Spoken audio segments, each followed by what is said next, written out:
নমস্কার বন্ধুরা, পিয়ালির গৃহকোণ চ্যানেলে তোমাদের আবারও সবাইকে স্বাগতম জানাচ্ছি। তো প্রথম দিনে তারাপীঠে এসে পুজো দিয়েছিলাম, এটি তোমাদের সাথে আগের একটা ভিডিওতে শেয়ার করেছি। তো তার পরদিন একদম সকাল সকাল স্নান সেরে আমরা বেরিয়ে গিয়েছিলাম ওখান থেকে শান্তিনিকেতন যাওয়ার জন্য। তো এই দেখো আমার হাজব্যান্ড আর আমার ছেলে এখানে একটা গাড়ি রিজার্ভ করে নিলাম, আর আমরা আমি আমার হাজব্যান্ড আর আমার ছেলে তিনজনা মিলে বেরিয়ে গিয়েছিলাম শান্তিনিকেতনের উদ্দেশ্যে। তো দেখো সকাল সকাল যাচ্ছিলাম, রাস্তাঘাটও খুব ফাঁকা ছিল তখন, আর খুব সুন্দর লাগছিল পরিবেশটা, আর খুব ঠান্ডাও ছিল কিন্তু, কারণ তোমরা সবাই জানো যে বীরভূমের দিকে তো অবশ্যই ঠান্ডা আমাদের এদিকের তুলনায় অনেকটা বেশি থাকে। যাই হোক, এই দেখো আমরা রাস্তা দিয়ে যাচ্ছি, এটা দেখলাম একটা নদী, তো নদীর জলটা শুকিয়ে যাবার পর রাস্তা হয়ে গেছে। যাই হোক, এই দেখো এখানে যাবার পথে একটা মন্দির পেলাম, যেটা সতীপীঠ, একটা নন্দিকেশ্বরী মাতার মন্দির। তো দেখো আমরা সেখান দিয়ে ঢুকছি, এখানে পুজো দেওয়ার জন্য সব কিছু ডালা বা সব কিছু পাওয়া যাচ্ছিল, কিন্তু আমাদের সময় বেশি ছিল না, কারণ আমরা সেই দিনে গিয়ে আবার ফিরে আসার প্ল্যান ছিল, আমরা শান্তিনিকেতন যতটা ঘোরা হয় ঘুরবো, তারপরে আবার ব্যাকে ফিরে আসবো তারাপীঠে, এটাই আমাদের চিন্তাভাবনা নিয়েই বেরিয়েছিলাম। তো যাই হোক, দেখো মন্দিরটা কিন্তু ভীষণ সুন্দর, খুব নিরিবিলি, খুব সুন্দর একটা পরিবেশ, আর এখানে বসে থাকতে খুব ভালো লাগবে মায়ের কাছে। আর এই দেখো এই বট গাছটা খালি দেখো কত বড় বট গাছ, এক প্রান্ত থেকে আরেক প্রান্ত চলে গেছে। টোটাল 3টে না 4টে বট গাছ ছিল, চারিদিকে মন্দিরটাকে ঘিরে রেখেছিল। তো এই যে আমার হাজব্যান্ড ছেলে ওরাও দেখছে, দেখো বটগাছটা ভীষণ সুন্দর দেখতে লাগছে, চারিদিকে ছায়া করে রেখেছে। আর চলো আরও একটা মন্দির তোমাদেরকে দেখিয়ে দিই। তো এর পাশেই রয়েছে এখানে একটি শিবের মন্দির, আর মহাদেবের মন্দির তো সব জায়গাতেই বিরাজমান, যেখানে সতীপীঠ থাকবে সেখানেও মহাদেবী থাকবে। যাই হোক, এই দেখো ভৈরব নন্দিকেশ্বরী মন্দির। আর এখানে দেখো একটা জিনিস আমি লক্ষ্য করলাম, কত ঘন্টা, জানি না এটা কেন বা কিসের জন্য, মানতের জন্য নাকি এটা মন্দির থেকেই করা, কিন্তু ভীষণ ভালো লাগলো, কারণ খুব সুন্দর বেশ সাজানো রয়েছে। মন্দিরে কিছু কাজ চলছিল, সামনের দিকে হয়তো মন্দিরটা বাড়াবে বা কিছু করবে। আর এই যে এটি হলো সতীপীঠের একটি অংশ আর কি। যাই হোক, আমি মন্দিরটার ব্যাপারে খুব একটা জানি না, তো তোমরা জানলে অবশ্যই আমাকে কমেন্টে জানিও। আর মন্দির থেকে আমরা বেরিয়ে গেলাম, এবারে আমাদের উদ্দেশ্য ছিল কঙ্কালীতলার মন্দির। তো তোমরা সবাই জানো শান্তিনিকেতনে গেলে ওখানে তো সবাই যাও, আর আমরা পুজো দেওয়ার ইচ্ছে থাকলেও উপায় ছিল না, কারণ আমরা সেদিনেই ফিরবো তারাপীঠে, তাই আমরা পুজো দিতে পারলাম না। তো পরে চেষ্টা করব অবশ্যই যে কোনো সময় শান্তিনিকেতনটায় শুধু ট্যুর করব আর সেখানে পুজো দেওয়ার জন্য। যাই হোক, দেখো ভিতরে গিয়ে দেখি কত ভিড় রয়েছে, প্রচুর মানুষের সমাগম রয়েছে, অনেক লাইনও পড়েছে দেখলাম মায়ের মন্দিরে পুজো দেওয়ার জন্য। আর এই দেখো এখানে কিন্তু অনেকটা সুন্দর মেলাও বসেছে, আর যেহেতু আমরা বুধবার দিন গিয়েছিলাম তাই আমরা সোনাঝুরির হাটটা খোলা পাইনি, তাই আমরা এখানে টুকটাক একটু হাটের মতো বসেছিল, এখানেই আমরা অনেকটা সময় কাটিয়েছিলাম। এই দেখো এখানে কত সুন্দর মেলা বসেছে, তার সাথে অনেক মানুষের ভিড়, সবাই হয়তো 31st সেই দিনকে ছিল, তো 31স্টের দিনে সবাই পুজো দিচ্ছিল মায়ের কাছে। আমারও খুব ইচ্ছে করছিল, কিন্তু উপায় ছিল না, অনেকটা সময় পেরিয়ে যেত। যাই হোক, পরে অবশ্যই যাব মা টানালে। আর এখানে একটি বাউলকে দেখলাম, কি সুন্দর গান গাইছে, বাঁশি বাজাচ্ছে, অপূর্ব সুন্দর অপূর্ব সুন্দর, মন জুড়িয়ে যাচ্ছিল। সত্যি কিছু কিছু মানুষের জন্মগতই কিছু ট্যালেন্ট থাকে, যাকে শেখাতে হয় না এসব কিছু। এত ভালো এই গানটা বা সুরটা লাগছিল, তোমাদের হয়তো যদি শোনাতে পারতাম আমি বেশি খুশি হতাম। যাই হোক, দেখো চারিদিকটা ভীষণ সুন্দর, আর এই করে আমরা বেশ খানিকক্ষণ এখানে কাটিয়েছিলাম।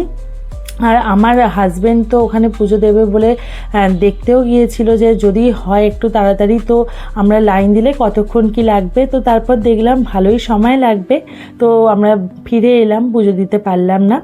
আর এই দেখো এখানে বেশ মেলা বসেছে, কিন্তু তোমাদের যেটা বললাম যে সোনাঝুরি হাট আমরা পাবো না ঠিকই, কিন্তু আমরা এখানে একটু হাট দেখিয়ে নিয়েছিলাম, কিছু কেনাকাটি করেছিলাম।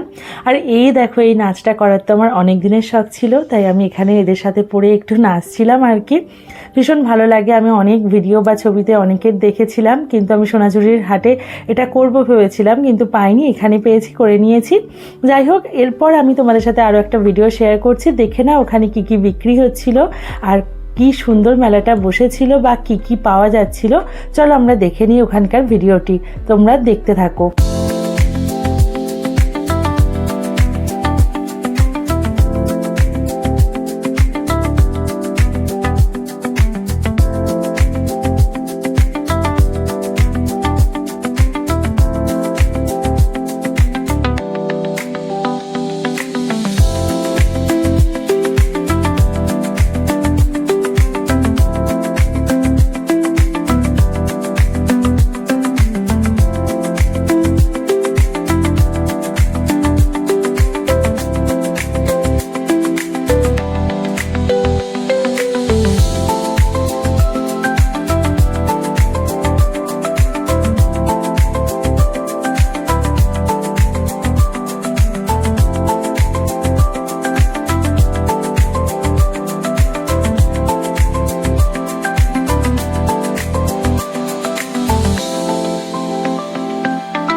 আর দেখো ওখানের মেলা ঘোরার পরে দেখলাম এখানে অনেক মানুষ মানত করেছে, তো এখানে অনেক কিছু বাঁধা রয়েছে ধাগা।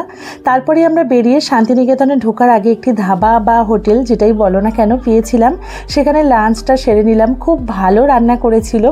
এক্স্যাক্টলি হোটেলটির আমার নাম মনে নেই, মনে থাকলে অবশ্যই তোমাদেরকে বলতাম। বাট এখানে খুব সুন্দর পোস্ত, ডাল, তারপরে পেঁয়াজি, তারপর বেগুনি ছিল, তারপর মাছ নিয়েছিলাম, চিকেন নিয়েছিলাম। তো এই ছিল আমাদের লাঞ্চ ওখানকার। ভীষণ সুন্দর রান্না করেছিল, রান্নার কোয়ালিটিও দুর্দান্ত ছিল, কোনো কথাই হবে না এ নিয়ে। ওখানে কিন্তু প্রত্যেকটা জায়গায় রান্না দেখলাম খুব ভালো। আর এই শান্তিনিকেতনে এসে গেছি, তো এখান থেকে আর গাড়ি কোথাও যাবে না, এখান থেকে টোটোই করে ঘুরতে হবে। তোমরা যারা শান্তিনিকেতনে গেছো তারা তো অবশ্যই জানো যে এখানে টোটোই করেই সবটা ঘুরতে হয়, তারাই গাইড করেন কোথায় কি রয়েছে বা কি রয়েছে সবটাই বলেন। তো এখানে আমরা বেরিয়ে গিয়েছিলাম একটা টোটো নিয়ে। তো এই দেখো এই সেই বটগাছ যেখানে রবীন্দ্রনাথ, ছোট্ট রবীন্দ্রনাথ ঠাকুর লিখেছিল কুমোর পাড়ার গরুর গাড়ি, এখানে বসে লিখেছিল, কারণ এর পাশে রয়েছে একটা মাঠ যেখানে কুমোররা অনেক গরুর গাড়িতে করে জিনিস নিয়ে যেত, আর সেটি ছোট্ট রবি ঠাকুর দেখতে দেখতে লিখেছিলেন। এটি আমি ওনাদের মুখ থেকে শুনেছিলাম, ওরাই গাইড করছিল, এইসবগুলো বলছিল। তো আদার্স অনেক কিছু বলেছে, এক্স্যাক্টলি তো আমার মনে নেই। তবে তালপুকুর বলে এই জায়গাটা শুনলাম, এখানে অনেক নাকি তাল গাছ দেখতে পাচ্ছ তোমরা, আর মাঝখানে পুকুর ছিল। তো রবি ঠাকুর এখানে বসে থাকতে ভীষণ ভালোবাসতেন।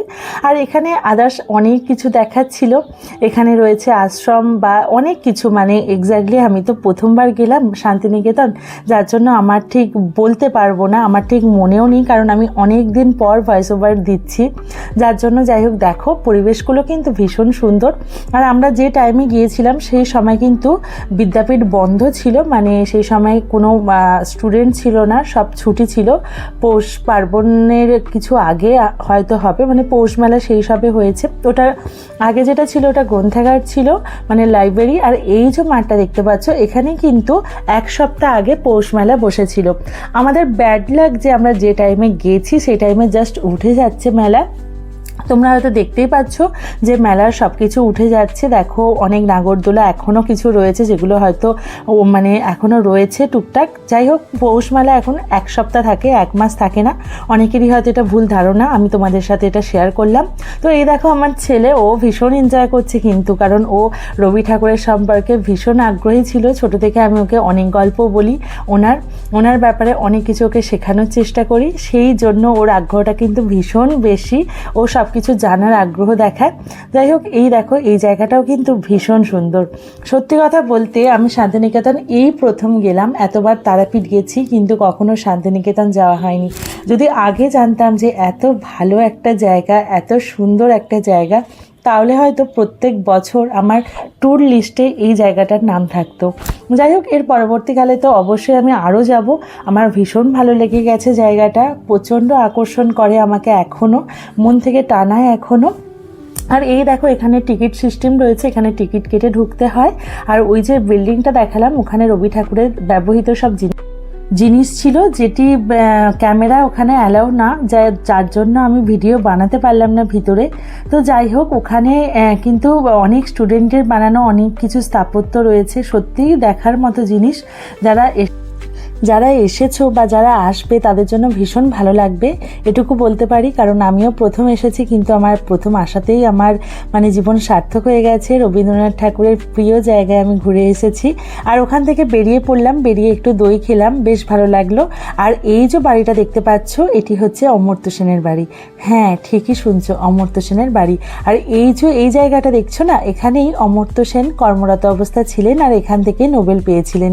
তো এই সব কিছু দেখা কমপ্লিট করে আমরা বেরিয়ে গিয়েছিলাম যেখানে সোনাঝুরি হাট বসে ওখানে। তো যেহেতু আমরা বুধবার গিয়েছিলাম, তাই ব্যাড লাক ছিল যে সেদিন আমরা সোনাঝুরি হাট খোলা পাইনি। তোমরা যারা জানো না বা যাওনি তাদেরকে এটা বলে রাখি যে সোনাঝুরি হাট কিন্তু বুধবার বন্ধ থাকে। ওখানে অনেক লোক অনেক রকম কনফিউজড করেছিল যে হ্যাঁ খোলা থাকে, আবার অনেকে বলেছিল খোলা থাকে না, কিন্তু আলটিমেটলি খোলা ছিল না, বুধবার খোলা থাকে না। যাই হোক, এই যে আমার ছেলেও ছবি টবি তুলছিল, আর এইসব করে কমপ্লিট করতে করতে সন্ধে হয়ে গিয়েছিল। আর যেহেতু শীতের সন্ধ্যা ছিল, তাই 5টার মধ্যেই সন্ধে হয়ে গিয়েছিল। তো আমরা আবার তারাপীঠের উদ্দেশ্যেই ফিরছিলাম, যেহেতু তারাপীঠে তার পরদিনও একটু মা তারাকে দর্শন করার ইচ্ছে ছিল, যার জন্য আমরা শান্তিনিকেতনে নাইট স্টে করলাম না, আবার ব্যাকে তারাপীঠে যাচ্ছিলাম। আর আমাদের ট্রেনও ছিল তারাপীঠ থেকে, তো আমাদের ওখান থেকেই সুবিধা হতো। যাই হোক, একটু আগিয়ে এলে হয়তো ভালো হতো, কিন্তু আমরা চেয়েছিলাম মা তারাকে বছরের প্রথম দিনটা দর্শন করতে। আর আজকে যেহেতু 31st, তাই আজকেও ভীষণ ভিড় হয়েছে তারাপীঠে। এই দেখো তারাপীঠের শ্মশান, রাতের শ্মশানটা কিন্তু খুব ভালো লাগে, কিন্তু আমার ভয়ও লাগে কিছুটা, কারণ রাতের শ্মশান একটা অদ্ভুত মোহমায়া সৃষ্টি করে চারিদিকটা। যাই হোক, এসব কমপ্লিট করে আমরা হোটেলে খেতে চলে এসেছিলাম। আর দেখো আমার ছেলে কিন্তু ভীষণ ক্লান্ত, ওকে দেখলে কিন্তু মনে হবে না সারাদিন যে ঘোরাঘুরি করেছে, ওকে দেখে কেউ বুঝতেও পারবে না। যাই হোক, ও বিরিয়ানি খাচ্ছিল, ওর ফেভারিট জিনিস। আর আমার এখানে কিছু প্রিয় জিনিস ছিল, যেমন ভাত, তরকারি। মানে আমার তো ভাতের আইটেম বেশি ভালো লাগে আর নিরামিষও ভালো লাগে, বাট আমার হাজব্যান্ড যেহেতু চিকেন নিয়েছিল, আমাকে জোর করে খেতে হয়েছিল। এই দেখো আমার ছিল এটাই রাতের ডিনার, আর আমার হাজব্যান্ড নিয়েছিল ফ্রাইড রাইস। আমরা 3 জন 3 রকমের খাবার অর্ডার করেছি, আমাদের সবার এক খাবার পছন্দ না, সবাই সবার মতন করে খেয়েছি। আর যেহেতু বছরের শেষ দিন ছিল, তাই আমরা চেয়েছিলাম সবাই সবার মতন করে যে যার ইচ্ছে অনুযায়ী আমরা খাবো, আনন্দ করব।